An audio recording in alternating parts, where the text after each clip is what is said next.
संपूर्ण जगत में अगर कुछ निश्चित है तो वह है परिवर्तन। परिवर्तन के हर दौर काल से पत्रकारिता गुजरी है और जब भी कोई पेशा परिवर्तन के दौर से गुजरता है तो और निखरता है। संचार क्रांति ने प्रोफेशनल पत्रकारों के समक्ष एक बड़ी चुनौती खड़ी कर दी है। इस दौर में किसी भी खबर को दबा पाना संभव ही नहीं है। इसी बात को ध्यान में रखकर ईमानदारी से पारदर्शिता के साथ तेजी से बदलती तकनीक को समझकर ही पत्रकारिता करना होगा।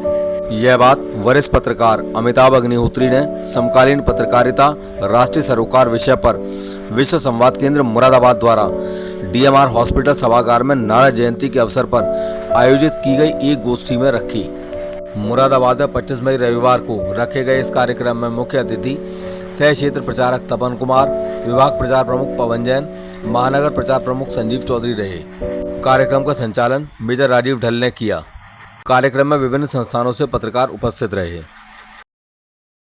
चाहे वो वक्फ बोर्ड का मुद्दा हो, ऑपरेशन सिंदूर हो, कोई भी मुद्दा जो होगा उसमें अपने तर्कों के माध्यम से, कुतर्क नहीं तर्कों के माध्यम से जिन्होंने परिवर्तन लाने का काम किया है उन्हें मैं मुख्य अतिथि आदरणीय अमिताभ अग्निहोत्री जी को इन शब्दों के साथ आमंत्रित करता हूँ। कवि की साथी का अनुवाद है। ठीक, तो लिखेगा स्टूडेंट कि कबीर दास कहते हैं, लिखेगा कबीर दास कहते हैं को पकड़ के रखिए। कबीर ये बात सुनिए, है कबीर दास कहते हैं, तुलसीदास कहते हैं, ठीक, रसखान कहते हैं, मीरा कहते हैं। और अगर कोई इतिहास का पर्चा है उसमें अशोक के ऊपर सवाल आया या अकबर के ऊपर आया तो क्या लिखेगा? अकबर महान राजा था, मुगल राजा था, अशोक महान थे, अशोक का ग्रेट थे। तुलसी है, कबीर है, अकबर थे, चंगेज खान थे, नेपोलियन थे, नेहरू थे, वाजपेयी थे, इंदिरा थी। क्या सोचिए, काल के बाद कौन गया? राजा नहीं गया, राजा नहीं गया।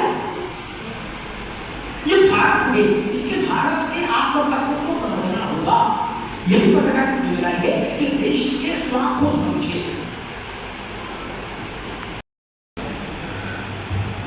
अमिताभ जी ने जो मैंने कहना चाहता था उसकी एक तरह से भूमिका, पूरी विस्तृत भूमिका रखी है। प्रसून जोशी जी एक गीतकार हुए, उनके बड़े प्रसिद्ध गीत है, देश से है प्यार तो हरदम ये कहना चाहिए, मैं रहूं या न रहूं, भारत ये रहना चाहिए। लेकिन मेरे मन में हमेशा एक प्रश्न आया, मेरे मन में एक प्रश्न आता था, यूनान, मिस्र, रोम सब मिट गए जहां से, मिटा तो नहीं है। आज भी यूनान है, आज भी मिस्र है, आज भी रोम है, तो मिटा क्या? तो मैं ये सोचता हूँ, ये दोनों ये जो पंक्तियां हैं कि ये मैं रहूं या ना रहूं, भारत ये रहना चाहिए, ये तो सही है, लेकिन इसमें एक पंक्ति और जोड़नी चाहिए कि भारत भारत बनकर रहना चाहिए। और इसलिए भारत भारत बनकर रहे, इसलिए सभी के लिए महत्वपूर्ण हो जाता है कि भारत क्या है इसको समझना, भारत का विचार क्या है, भारत का व्यक्तित्व क्या है, भारत का आचार विचार व्यवहार कैसा है, इसकी भूमिका, इसको समझने की आवश्यकता है। अगर हम हेल्थ की बात करें, स्वास्थ्य की बात करें, तो स्वास्थ्य को WHO ने 3 पैरामीटर में बांटा है और मेरे हिसाब से स्वास्थ्य 4 पैरामीटर में बांटा है। अगर हम 100% के आदमी हैं, स्वास्थ्य को 100% दे दिया जाए तो 60 to 70% आपकी मेंटल हेल्थ फिट बैठ जाता है। जो आदमी मानसिक तौर से खुश है, जो मेंटली हेल्दी है, वो हमेशा खुश रहेगा। सेकेंड चीज़ जो हेल्थ का पैरामीटर है वो फिजिकल हेल्थ है, जो हम सुबह शाम चल के, वॉक करके, जिम करके अपनाते हैं। उसका रोल अमिताभ जी खाली 10% है। आप देखिए बहुत से लोग जिम करते हैं, खूब एक्सरसाइज करते हैं, पर फिर भी बीमार हो जाते हैं। तो मानसिक हेल्थ 60 to 70%, 60 से 70%, फिजिकल हेल्थ 10 से 15%। तीसरे नंबर पे social health. Social health means हम अपने परिवार में कैसे अपनी जिम्मेदारियां मेंटेन कर रहे हैं, कैसे अपने।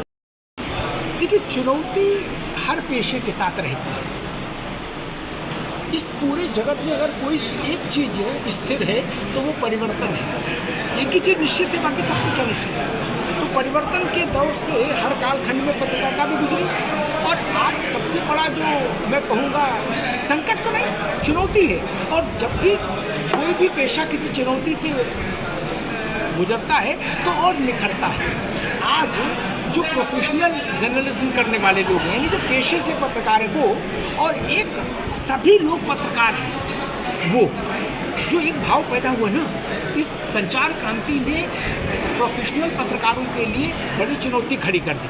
पहले क्या था, एक कहावत थी, एक अखबार था इंदौर का बड़ा प्रसिद्ध, अब तो उतना वर्चस्व नहीं उसका, नई दुनिया, एक दौर में उसका बहुत बड़ा प्रभाव था। जब प्रभाष जोशी वगैरह वहीं से थे सब लोग, प्रभाजी वगैरह, तो नई दुनिया के लिए कहा जाता था डॉक्टर साहब कि अगर इंदौर से, उसका मुख्यालय था, कि अगर इंदौर में बारिश हो पूरा शहर भीग जाए, लेकिन अगर सुबह नई दुनिया में खबर नहीं छपी तो नहीं माना जाएगा बारिश। क्या ये जो आपका औरा था, जलवा, वो असंभव नहीं, क्योंकि अब हर आदमी के पास समाचार है, सूचना है, और सूचना का तंत्र है। इसलिए पत्रकारों को अभी गलतफहमी दिमाग से निकाल देनी चाहिए कि हम ही हम हैं। नहीं, आप सूचना छुपाएंगे 1000 जगह से सूचना। एक छोटी सी बात कहता हूँ, मान लीजिए मुरादाबाद में कोई दुर्घटना घट जाए और यहाँ के सारे अखबार वाले और सारे टीवी वाले मैनेज हो जाएं, तो भी वो खबर 3 सेकंड के भीतर पूरे विश्व में पहुँच जाएगी ना। बिल्कुल, बस यही अंतर है, यही पत्रकारिता की चुनौती है। आपकी पहले क्या था, आपने लिखा 2 मरे तो 2 मरे मान लिया, आपने लिखा 4 मरे तो 4 मरे। क्या अब नहीं भाई साहब, लोग 40 की लिस्ट छापते फेसबुक पर डालते, क्या तब क्या करिएगा। इसलिए और ईमानदार रहिए, और पारदर्शी रहिए, और ज़्यादा समय के साथ तेज़ी के साथ चलिए। पहले क्या था कि कैमरामैन को भेज दिया, वो गुड्डू चले जाएंगे वाइट आइट ले आने।